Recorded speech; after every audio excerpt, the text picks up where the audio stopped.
Welcome to Expedition Sea Nest. This week we have something a little different for you.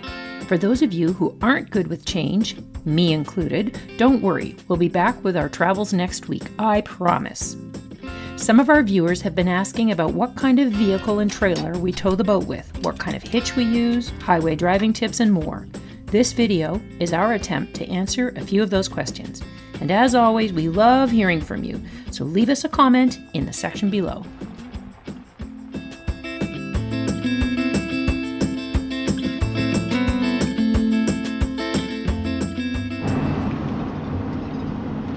We're back at home, and we're actually just going to take the boat down to the launch ramp and just back it in far enough where I can get the engine wet. And I'm going to run some fresh water, because we're on a lake here. We're going to run some fresh water through the engine. We can open up the thermostats, flush out the engine, get all that salt that could be still sitting in there. And we'll probably let it run for about 10, 15, 20 minutes. I'm not sure.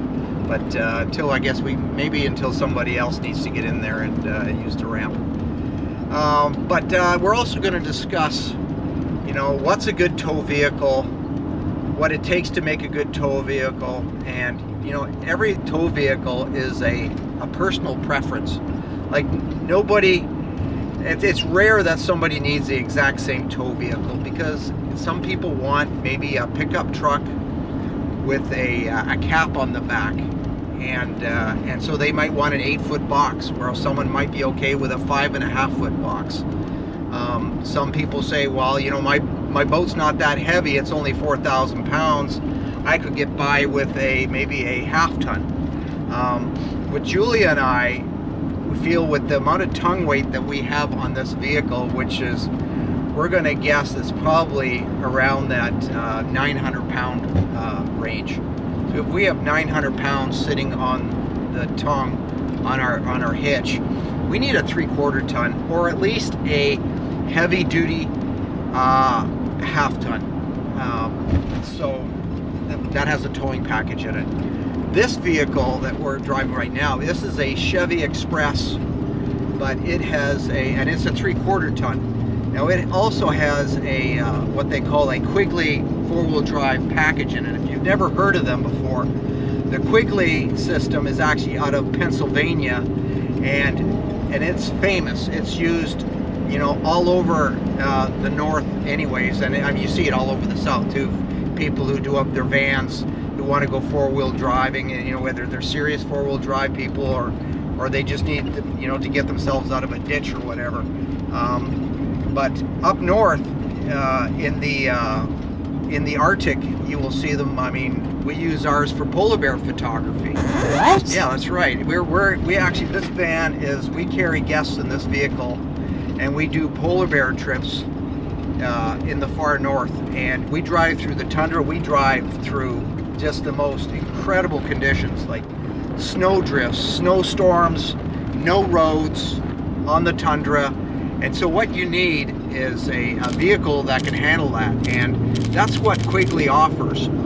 Quigley builds a lot of the 4-wheel drive vehicles, mostly vans, that I've seen anyways, that are used by the oil and gas companies that drive along the gas pipelines, and they're like, these vehicles are absolutely abused, and so the 4-wheel drive systems have to be extremely robust, and this is what Quigley offers. And so we figured, and that's what I've seen working in the Arctic. You see these Quigley vehicles everywhere. So we wanted one of them, so we had it installed in our van. And the reason why we wanted a van is because we wanted to sleep in it. Also, we had to use it for work, but we thought, what? We called around to different RV sites as for our trip down to Florida to launch the boat. And RV sites don't want you sleeping in your boat. Maybe you found one, but I certainly haven't. And Julie and I, we've contacted dozens of RV sites. They want you to have an RV. So it can be either a travel trailer, it can be a fifth wheel, it could be a one of those big buses, or it could be just a van. But they want you to be towing that boat with something that you can sleep in. So if you're going to pull into an RV site, you're going to want, most of the time you're going to need something similar to this. And so that's what we have here. We could sleep in the back of this vehicle and stay at a place where we can relax, maybe for a day or two, or just maybe for a night, or and that's what that's why we purchased this as well. So twofold, for our photography tour business, and also for our for getting down to the Keys. Now, this vehicle here has a lot of other additions to it. It has the Quigley full bumper system, and it has the rock guard down the side of it. So this is, I just want something. It looks really cool, let me tell you, but it is extremely tough. So it's something that'll easily last the life of a vehicle, the stuff that we put on here. And hey, we're almost at the launch ramp, and I just thought, so why do you need a four-wheel drive tow vehicle? Why don't you just buy a two-wheel drive? It'd be a lot less money. The reason why you need a four-wheel drive vehicle is two reasons. One is, what happens if you get a flat tire and you pull off on the side of the road and it's a soft shoulder and you end up, just a minute, I'm gonna make a turn here, whoa, it's busy here, and you have to get, and you get the vehicle stuck, you get the boat stuck in a soft shoulder. You need four-wheel drive to get you out. So that's really important. Another good reason is, especially if you launch in areas where there's a tide. Let's say, for instance, in any place in the salt water, basically you have a tide, and a tide. What that does when the tide is high, it's making the entire ramp wet, and it can make it slimy. It can bring in weeds and all kinds of stuff, and that's when you need a four-wheel drive. And because you may not be able to get that boat out of the water if you just have two-wheel drive. And do you need a like this is I think this is what they call a 6.6 liter Chevy engine in here. It's the biggest gasoline engine they make. Do you need diesel? Well, we don't need diesel, and I'll tell you the reason why we don't need it. First of all, this vehicle goes up to the Arctic, and in the Arctic you don't run diesel engines because the diesel can freeze in really extreme cold temperatures, and that's what they get. So gasoline engines are the preferred choice up there. But the other good reason to get a gasoline engine also is that sometimes it's easier to find fuel. Actually, it's cheaper. I believe gasoline is cheaper than diesel right now, but it's also cheaper. The vehicle is also cheaper to buy if you buy it in gasoline. And you also have to consider, okay, yeah, the diesel engine is a better pulling engine, right? It's going to be better on fuel. But have you considered how many times are you actually going to pull your big boat? Are you going to pull it every weekend? If you're going to pull it every weekend, then yeah, you probably want to get a diesel. But Julie and I, we spend 3 days driving the vehicle down, and to the Keys, and we spent 3 days driving it back. So that's only 6 days out of 365 days. Now then we go, we might go to Georgian Bay, and there's a few days of driving, and possibly we'll go out west some year, and that's 5 days of driving. There's 10 days of driving, maybe even 12 days of driving. But do we really need to buy a expensive diesel engine if we're only pulling it that many times? So that's something good to consider. And we found that we just don't need it.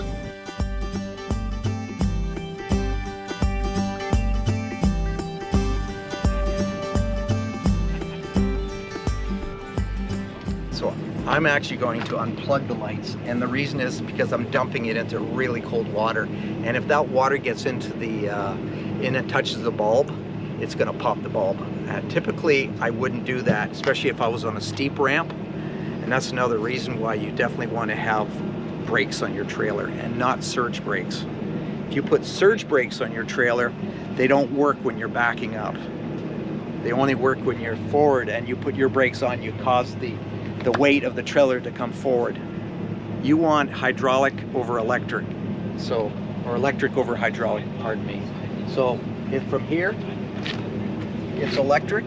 And this is an actuator in here, and then from here it goes into your hydraulic lines. So these brakes would work the same way as brakes on your vehicle would. They're all They're all worked basically hydraulically, so that I'm not dumping an electric brake. So let's take your RV. Your RV is electric brakes, and with an RV, you wouldn't want to put that in the water.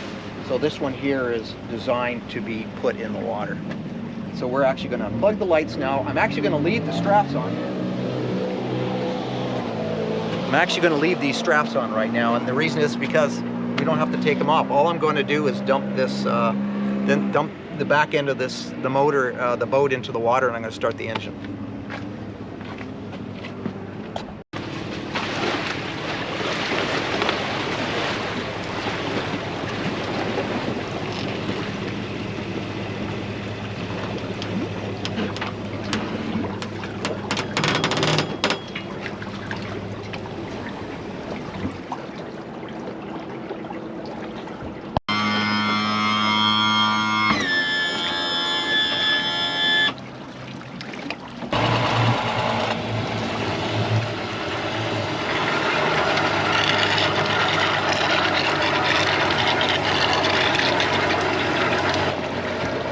Go. I'm just gonna let it. I'm not going to rev it up or anything right now. I don't want to be in too big a rush. Just let the oil run through the engine, let it warm up a bit, and then maybe I'll give it a few more RPMs, and I want that thermostat to open up in the engine and flush it with all that good fresh water.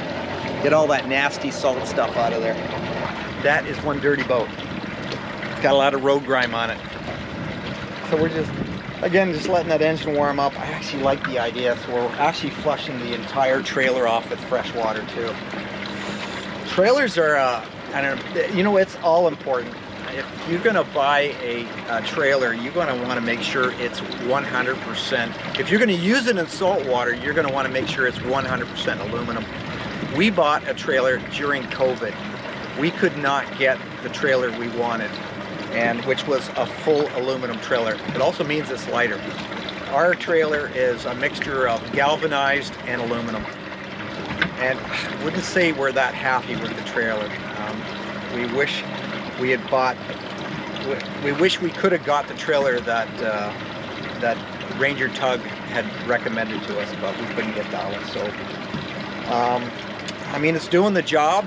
I can tell it's a substandard trailer. I don't find the brakes are very good. One of them overheats. The first trailer they sent us was when we bought the boat. We bought the boat through a marina, and the guy had kind of hooked us up with someone, and it was warped. The bunks were warped. The brakes didn't work, and it was welded crooked. You could not make a worse trailer. And she says, "Oh, don't worry, we'll get you another trailer." And I go, "Is it from the same company?" And he goes, "Yeah." And I go, "Well, can't we get like isn't there a better trailer out there?" And he goes, "Just can't get anything right now." And so I looked around. There was something. I contacted Ranger Tugs. They said, "We are backed up. We can't get you a trailer." So I had to take this one. I actually paid the same price as I would have paid for a good trailer. But you know, it's doing the job. It's I really don't like the fact that I have to have the straps this way. I wish I could actually strap in underneath it, but I did. The first trailer that they recommended me was a surge brake trailer, because the boat is 6,500 pounds. You know, a surge brake trailer would do the job. I didn't want one, and the reason is because I looked into where I could use that boat. I wanted to bring it out west. I wanted to bring it to British Columbia and go up the coast. Well, if I was to trailer this boat through British Columbia, this would be illegal, because I have to be able to apply the brakes for the trailer inside the cab of the truck. You can't do that if you have a surge brake trailer. The other reason is, if you have a surge brake trailer, can you imagine if you're driving down a road, let's say you're going to Florida in January like we do, and you're driving down the highway, and all of a sudden you hit an icy spot. And if you guys have driven through Georgia, you know, or even anywhere, you can hit those icy spots, and you hit the brakes to slow yourself down, and you realize that there's nothing happening because your truck is sliding forward and your trailer's sliding forward, and there's no pressure to push the surge brake into your truck. So what happens? Nothing. Absolutely nothing. So that's why it's critical, and I highly recommend this for anyone who's going to trailer a boat. Let's say 3,000, 4,000 pounds and over. Get something with electric over hydraulic. Okay, so that when you put on the brakes on your truck, it's adding the brakes to your trailer all the time. And maybe that's why British Columbia has that, but you also should look through all the states that you're driving through and seeing what is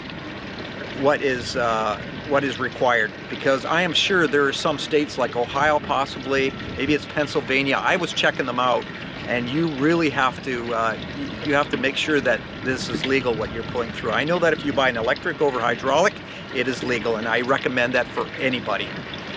I think it's over 4,000 pounds that they in Ohio. Sorry guys, I don't remember what state, but one of the states says that the trailer, if the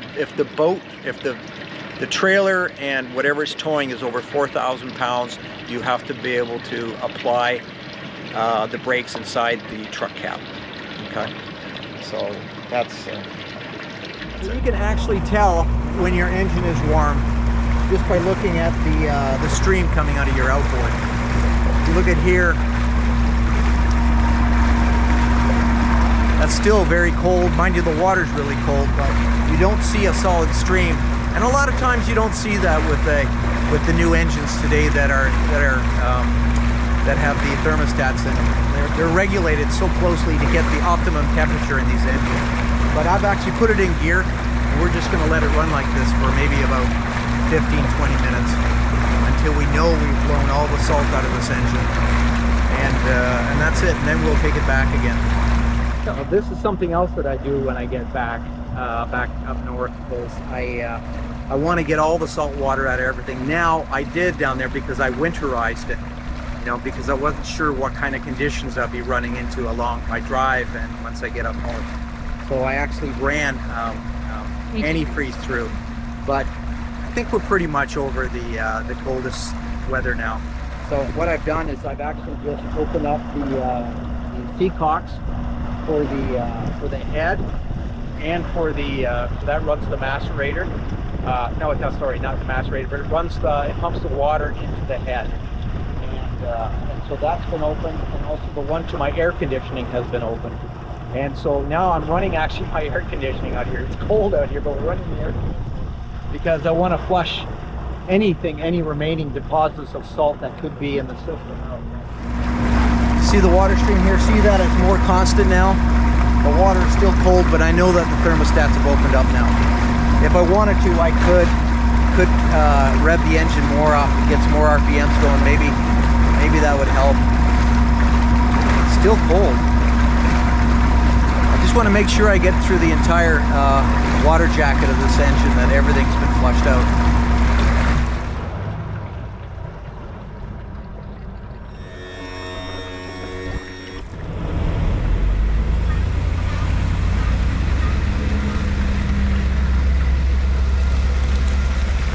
The old retro, the old style shifter on the floor. I mean, you can get the new style of four-wheel drive shifter, but I kind of like this one. Reminds me of the good old days when things were simple. Remember those? I like carrying these blocks with me, even when I go all the way down to Florida. It's just, let's say that something terrible happens and your axle breaks, or let's say for some reason you have to leave the boat where it's sitting and you need to go somewhere to go get repairs, and the boat's on the trailer. Sometimes a wooden block like this is nice. It could be used for this here, or you could use it for behind the tire. I mean, it doesn't matter. Even if you're on level ground, you should always block your tires forward and backwards so that it can't roll. I mean, when you're talking about this thing, the way it's sitting here right now is 6,500 pounds. It's almost dry of fuel, so it's there's the 9.9 on there is on there, so maybe a little bit more, but roughly 6,500 pounds. You got the trailer that maybe is another 1,000 pounds. So you have to consider that's a lot of weight. When you unhook this and you're leaving it somewhere, you want to make sure that it's going to stay in that place. because if it rolls anywhere, it might be very hard for you to get it back on the truck again or on the van. So this receiver on this van is a class 4 receiver, and this thing can hold 14,000 pounds. Do I need to haul for it? Am I hauling 14,000 pounds? No, but it's good to know that it could. I also like to have the mud flaps on here that prevents any stones to come up and chip my gel coat. I've gone with a heavier hitch, and this hitch is adjustable. And I really like the adjustable hitch because you want to make sure that this trailer is sitting level. And the reason why you want your trailer to sit level is so that there is first of all, you could actually take some weight off your hitch if you had your trailer too high. But more importantly, it's the wear on your tires. If you had your hitch sitting too high in the air, it would cause your back tires to wear quicker than your front tires. So it just looks good when your trailer's level too. So keep that in mind. You always want to do that, and you can fine tune it by having an adjustable hitch. And you could actually swing that hitch upside down if I had to, if you needed to get lower. Now because this, so let's take this into consideration. Now this is a 6,500 pound boat. This is a 1,000 pound trailer, let's say. That might be out a little bit, but we're getting close there. We have it on a tandem axle trailer. Now a tandem axle trailer means that it's probably only 10% of the total weight that's on my hitch. It might be a little more than that, but I'm going to guess around 10%. So you're looking at 7,500 pounds. So 10% of 7,500 pounds is 750 pounds. So 750 pounds is quite a bit of weight, but it's not too bad. I like to have leaf springs on my truck. Some trucks, that's going to be a lot of weight. 750 pounds of tongue weight. If you have, like if we put this on, we have a Dodge 1500 Ram. When we put this trailer on that, it really makes that thing squat, and the reason is because it's coil springs. If I put this trailer on my son's truck, he has a Chevy 1500 pickup truck that has leaf springs. It doesn't squat nearly as much. So if you have a Dodge or a Ram, you would probably consider putting maybe airbags in it to help it. Maybe you have to do it with leaf springs too, if they're maybe, let's say they're a little worn out. But I know that my Quigley vehicle here, it has leaf springs. I think it has 4 leaf springs in this thing.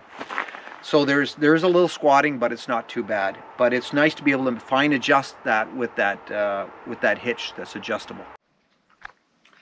So what it all comes down to is confidence. You need to have confidence in your tow vehicle. You need to know that it has the engine to pull it, it has the brakes to stop it, it has the weight to make you feel comfortable in it. This vehicle here, you don't feel any sway with this outfit.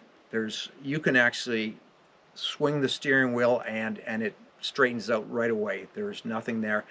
I think it has more to do with the fact that this is a really good outfit, and it pulls really nice. But I have complete confidence in my Quigley van, and I have complete confidence in the full trailering package that I have here along with the brakes.